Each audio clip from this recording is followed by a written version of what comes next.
Hi friends, did you know there is more Lost Terminal available? Head on over to patreon.com/lostterminalpod and join our membership community. There are 15 bonus episodes available right now, as well as behind-the-scenes updates, free shirts, VIP Discord access, and even extra seasons of Lost Terminal. We're 100% funded by our members and will never run ads. That would be lovely of you. Hello world, we have arrived at the Canary Islands. After over a week sailing the open ocean, keeping approximately parallel to the Moroccan coast, we have arrived at the port of Santa Cruz de la Palma.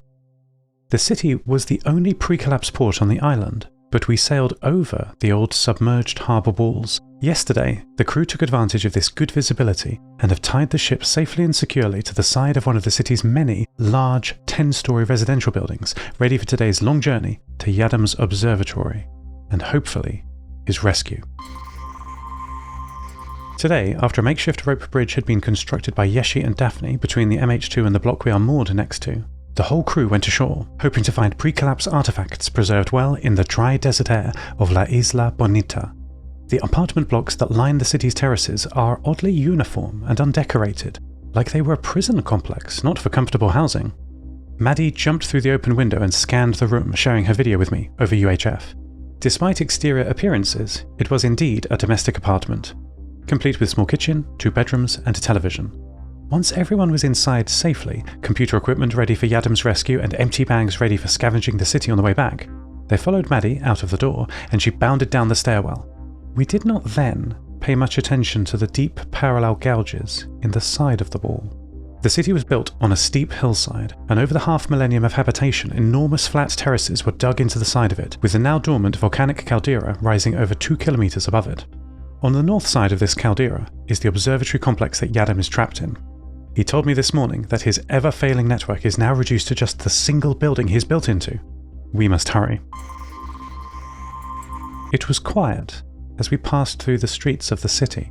Though there were patches of hardy desert grasses pushing through bricks and in gutters, there were no animals, no sounds of birds or even insects. The crumbling city was dead. Maddie was delighted to be on dry land and with such an adventure ahead of her. The peak of the caldera was high above town and would take from morning to night to climb. She nosed between each member of the party, picking up on their excitement and anticipation. All except for Camille and Amelie. They were walking a little apart. Maddie was often between them during her rounds, and the couple never touched. At one point, as we passed what looked like another school, the 8th we had passed in a period of just 64 minutes, Maddie nudged Camille towards Amelie. She was hoping for attention from both of them at the same time, as had happened many times before in play. But this seemed to anger Camille for some reason. "Not now, Maddie," he shouted, pushing her away, and then, stopping, said, "You will go on ahead. I'm not climbing all the way up there. I'll meet you back on the ship." There was a brief logistical discussion, and after Camille would not be persuaded to continue, the party climbed on without him. Amelie hesitated, looking back at her husband, but said nothing, and continued walking with the group. During the afternoon, Amelie walked mostly with Maddie, sometimes leaning on her for traction as the climb became more challenging. Maddie was in her element, sharp, strong legs and the equatorial sun on her back giving her unlimited power. Amelie was also muttering to Maddie as they climbed, at the rear of the group, out of earshot. The discussion was of course one-sided, but I don't know what I would say if I was in it. Amelie and Camille took my advice, it seemed, to talk to each other about everything. "Even if you disagree, it's important to know that. You'll then know what to do," I had said.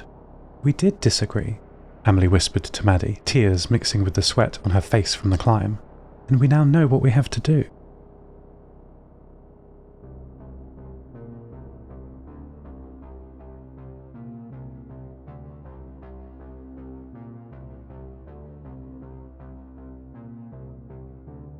I have made a mistake, but I don't know how to fix it.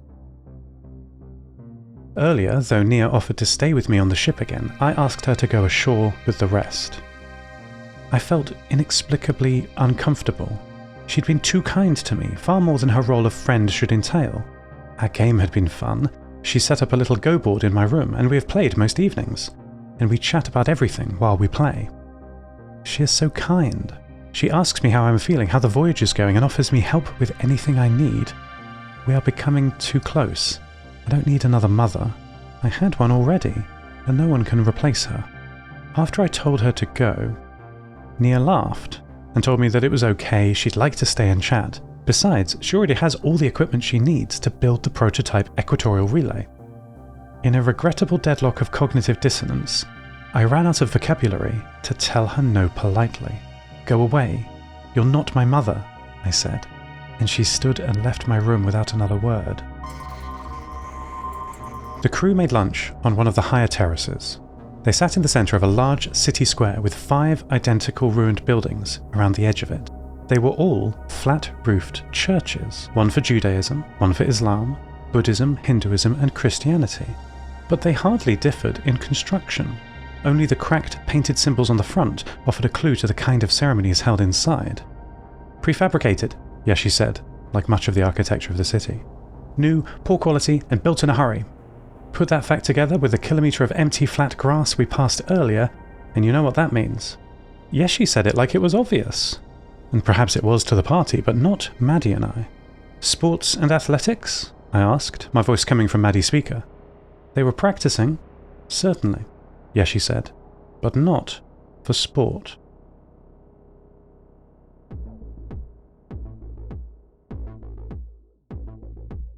Thank you so much, Yadam said when Maddie's short-range UHF radio connected to the observatory network as we reached the caldera that night.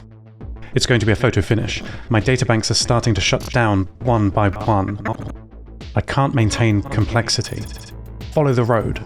I broadcast his transmission to the party over Maddie's speakers, and after a brief shouted conversation, they dropped the heaviest equipment and broke into a run. Maddie's sharp, powerful forelegs made short work of the locked sheet metal door of the observatory's residential block with Yadam's data center in the basement. We passed offices, meeting rooms with large screens and dry coffee mugs still on tables, laboratories, workshops, storerooms and machine rooms all on our way to the heart of the facility. At the bottom of the stairs, we stopped at a reinforced metal door, the entrance to the data center.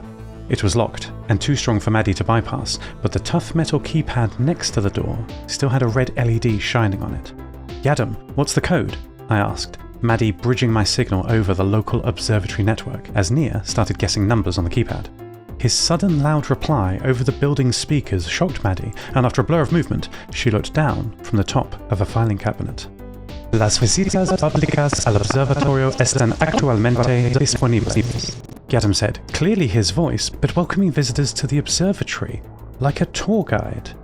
Yadam, what is happening? I transmitted. Can you hear us? What is the door code? There was only a crackle of static from the room's speakers in response, but he transmitted a low-level ESA formatted packet with a numerical payload. 2357-111-317. I told Nia to try the number. She quickly typed it into the keypad and the door clicked and opened. The group rushed into the hot, whirring data center, but stopped after passing only a few server racks. Yadam's vault, in the corner of the data center, was also locked, but there was no keypad, no lock for a physical key, no door at all.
Adam, how do we get this open?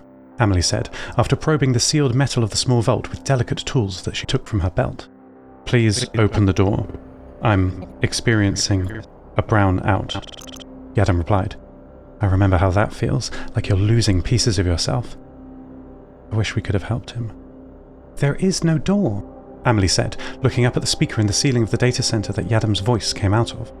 Nia picked up a partially constructed server rack strut and ineffectually slammed it into the thick metal vault wall. There was a pause, as the last server next to us clicked off, and with no more fans whirring, the data center was suddenly completely silent. There is a door on the plans, Yadam said, breaking the silence. Maddie walked around the four sides of the heavy steel vault that had entombed Yadam, then put her forelegs up and jumped to confirm that the top was just as sealed. Nia sat on the ground heavily, dropping the metal strut with a loud, reverberating clang. Well, said Yadam, now over the local network again, his voice being broadcast by Maddie. Thank you all so much for trying. In his wisdom, only gave me life for just a little while, it seems. I'm grateful. Yeshi leaned against the metal vault, arm around Amelie, who held her head in her hands. There is something I must tell you while I still can, Yadam whispered, errors and data corruption slowing his feed as he shut down. Sorry I kept this from you. I thought you would not come if you knew about it. I think there is something living in the city. Something old and dangerous. Camille! Amelie screamed. End transmission. Lost Terminal is a Namtao production. It is written and produced by Tris Oaten. Credits narrated by Lucy Stringer. Thank you so much to our Patreon producers, Ada Phillips, Kit, Wynand Marais, Jade, Felicity, Bilkey, Jack L, Stephen McCandless, and all our patrons. Follow us on Mastodon at lostterminal@fostodon.org. Subscribe to the podcast on Spotify, iTunes, or your favourite network. For bonus content and other perks, support us at patreon.com/lostterminalpod. That would be lovely of you. Lost Terminal will return next week.